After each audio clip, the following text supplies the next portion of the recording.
Chapitre 11. Mitzvat dinim. L'obligation de respecter les lois civiles et ses implications.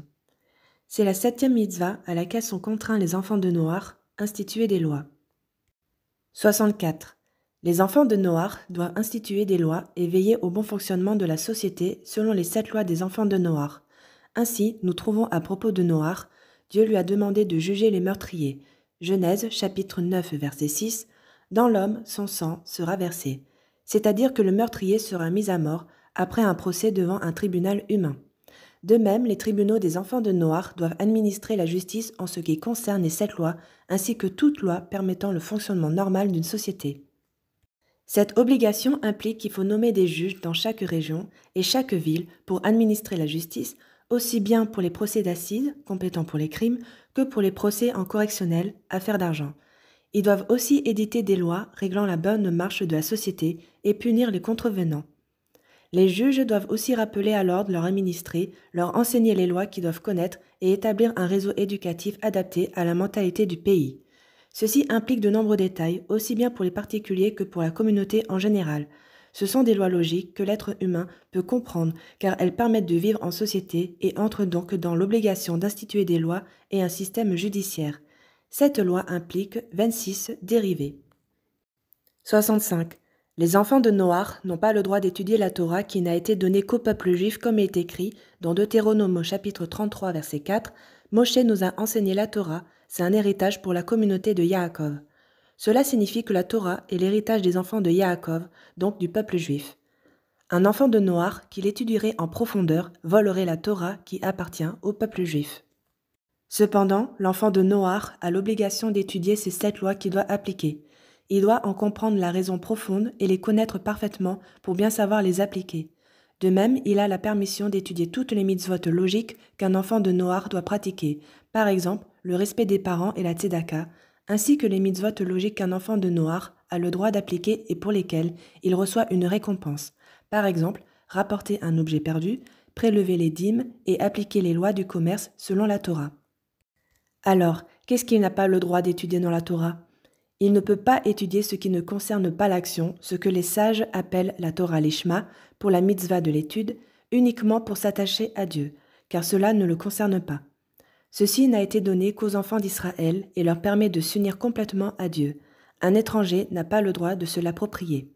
De même, un enfant de Noach n'a pas le droit d'étudier les mitzvot qu'il n'a pas le droit d'appliquer, car elles n'ont pas de fondement logique, comme expliqué dans le décret 10.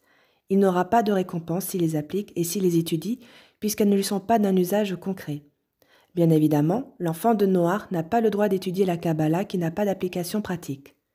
L'essentiel de cette interdiction concerne l'étude approfondie de la Torah orale qui n'a pas d'application pratique pour un enfant de Noach. Cependant, la Torah écrite avec les commentaires usuels, comme celui de Rashi, leur est permise et même conseillée. L'étude de la Torah, à laquelle les Juifs sont astreints, comporte 2 aspects. A. L'étude pour savoir comment il faut se conduire. Pour cela, il faut connaître la halacha, l'application pratique des lois. C'est donc une étude pour un but spécifique, connaître les mitzvot pour les accomplir. B. L'étude de l'ishma pour l'étude elle-même. Même si un juif a déjà appris toute la Torah et connaît toutes les lois par cœur et en profondeur, il ne doit jamais délaisser, même pour un seul jour ou un seul instant, l'étude de la Torah. Il doit lui être attaché, car c'est cela qui le lie à Dieu et sa sagesse. L'enfant de Noach n'a aucun rapport avec cette étude-là, il n'y est pas astreint, car la Torah ne lui a pas été donnée. Lui n'est obligé d'étudier que pour l'aspect pratique de la Torah, pour connaître la loi à appliquer. C'est pour cela que, en ce qui concerne le premier aspect de la Torah, il ne peut étudier que ce qu'il doit appliquer. Les sages, dans Sanhédrin 56, estiment que cette interdiction est un dérivé de l'interdiction du vol et de la relation interdite avec une femme mariée, car la Torah est mariée avec le peuple juif. Cependant, dans son essence, elle fait partie de l'obligation d'établir des cours de justice.